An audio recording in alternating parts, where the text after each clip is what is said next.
All right. So basically, how colonization has continued to shape Nigeria's politics. In fact, I'm going to change the name of the title. Um, how how colonization has shaped Africa's politics. All right, because that's as simple as it gets. Yeah, I'm gonna do a separate one on Caribbean as well. Again, we're not disclosing, we're not disregarding them. They still need to be acknowledged too. Don't ever get it twisted. All right, but basically, to cut a long story short, I'm gonna keep it short and simple. The reality of life is this, right? If you understand that slavery in regards to Britain, yeah, was abolished in 1807. Now, the African countries that Britain colonized didn't become independent until less than 100 years ago. Look at the maths. Look at the maths. You know how mad that is? So it's like, wait, why was that? Why did it take that long? Yeah, slavery was abolished by Britain in 1807. Yeah, you know what I mean? Like, Ghana was the first to go independent from Britain. Then Nigeria came in 1960. So you have to look at, wait, there's something fishy going on. Because even prior to them becoming quote unquote independence, Britain was against it. Like, wait. I'm gonna repeat that one more time. Even when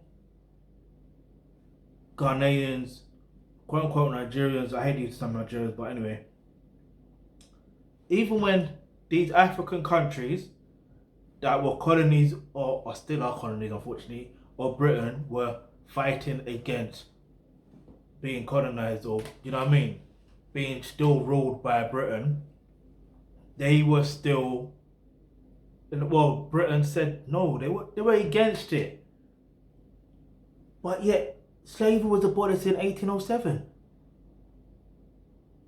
In 1807, like, are you dumb? Like, to me, I like to keep things simple in life. If it's abolished in 1807, that means I am free, motherfucker. I'm free to do what the fuck I want to do. I'm free to run my country the way that I want to. Well, I don't only say country, but I'm free to live my life the way that my ancestors lived their lives. You get me? I'm free to continue the traditions from spirituality to just the way of life, day-to-day life that my ancestors lived. Yeah?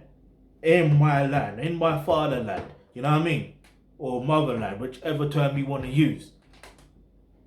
Speaking the languages of my ancestors. Yet, most of these countries still speak English. English is the official language. And if you try to speak, you know, your tribal tongue or whatever, anyway, let me not even get too deep into that right now. Let's get back into the whole politics side of it. It's through neo-colonialism, so they control the trade, even with the the monetary system, yeah, the banking system. They control it. Britain control it. Why do you think Zimbabwe, like, you know, that at that time where in Zimbabwe they were going through it, yeah, because Mugabe was against whatever the West was saying or doing, right? He was, do you know what I mean? So they said, all right, cool. You don't want to play ball, so we're gonna do this to you, and we're gonna make it like it's your fault. We're gonna make it look like it's your fault. When in, if you look deeper, they control the banking system.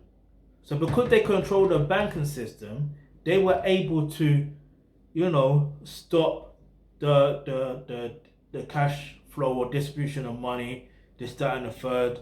Like, if I remember, like, there was a bit, hey, it's deep, I'm all stuttering over the place because I'm like, this is fucking mad. This is mad. And then what's even insane is the fact of when someone does come to stand up against them, against the British neo-colonial system, what do? They try and get a military coup and call them rebels to try to take out that person, that president or whatever the case is, or put them in, or try to make them run out of the country, have them in exile. That's what they do. Or just assassinate them. Yeah?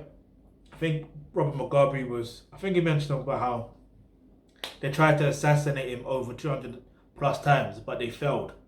Do you see what I'm saying? But they keep on failing. Because he was clued up. He knew what was going on. Yeah? He come from a military background, so he knew exactly what was going on. So, you got to strategize. But, there was something else. So yeah, you got that, right? So trade, monetary system. Those are the main two things. But then also they take out the leaders to put in leaders that are going to play to their game. Do you see how it works?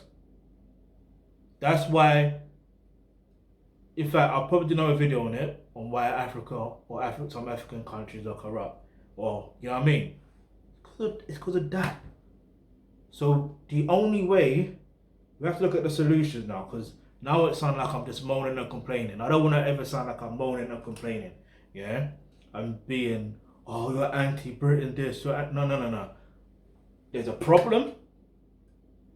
So we have to identify what the problems are, like thoroughly, find out the root cause of these problems, thoroughly, then put solutions into place and take action. Not from tomorrow, but from today, from right now. Yeah? Because what you do now affects tomorrow. What you do now affects the day after tomorrow. What you do now affects the future. That's why I'm very meticulous with everything I do. You may see me comment or see this channel commenting on bare other YouTube channels as some people may think. But there's a method to everything I say and do. Yeah? There's a method to it. Yeah? I'm not just doing it for the sake of just doing it. I'm doing it because there's a method to what I'm doing. Alright, so boom. So what's the solution? The solution is to put an infrastructure in place that's going to eradicate neo-colonialism. Yeah? There's two things that we could do. That is resetting the mindset. Yeah? Which, if you click the link in the description box below, which to become a member of the Thealkebulantrust, you will get access to all the courses there, and that's going to allow you to reset your mindset. And then you're able to, if you've got children or you've got children on the way, you're able to pass down that knowledge. Yeah? And when you're able to pass down that knowledge, slowly but surely we'll be able to solve these problems. Yeah? Now, the other thing that you could also do, and the link in the description box below is to make a donation. You can make a donation of any amount, and you'll be able to, with that donation, be able to put things into place to be able to also help eradicate neo-colonialism.